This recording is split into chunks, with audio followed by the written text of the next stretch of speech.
Hallelujah, hallelujah, siyabonga. Hallelujah, siyabonga. Located on the southern tip of Africa, South Africa is 1.22 million square kilometers in size.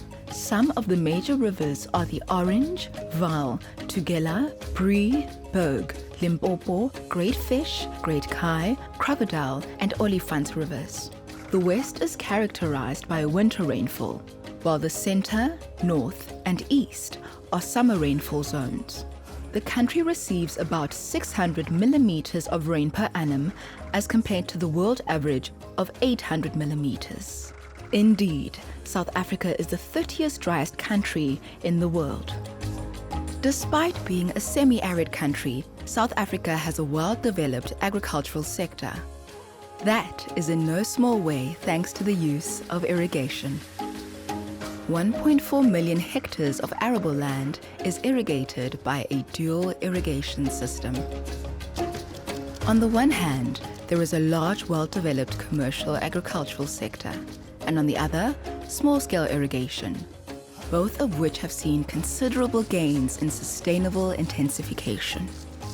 For example, while maize, wheat, and dairy have decreased significantly over the last 20 years, production remains relatively constant.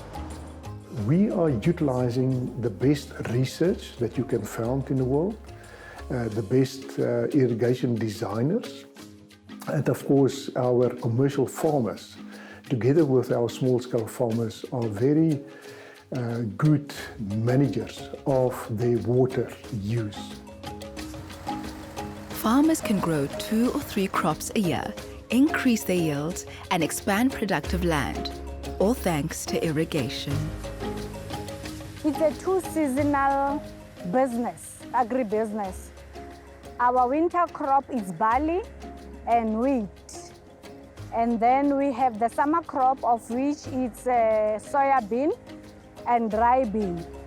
60% of available water nationwide is used in agriculture.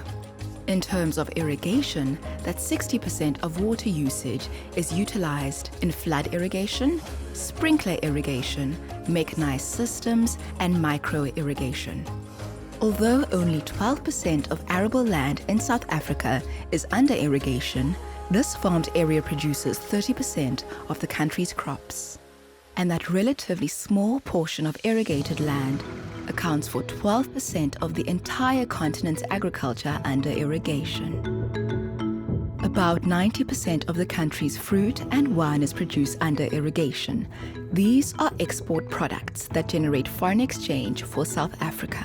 Agriculture exported 160 billion rand worth of fruit and grains to the rest of the world.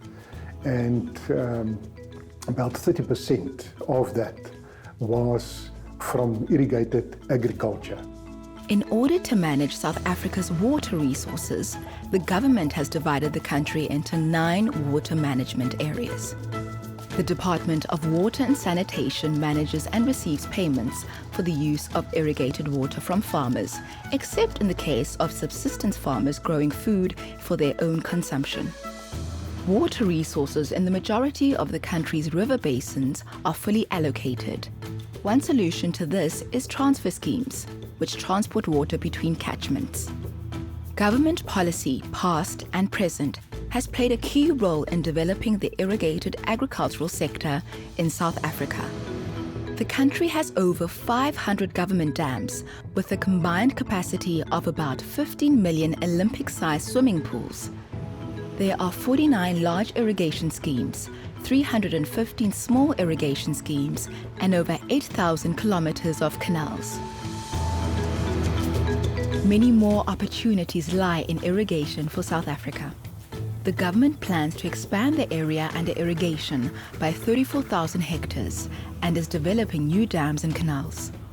Already, the existing Clanwilliam Dam is undergoing a redevelopment to double its water capacity. Despite many challenges, the irrigation sector in South Africa continues to grow, offering hope for future food security in a semi-arid country.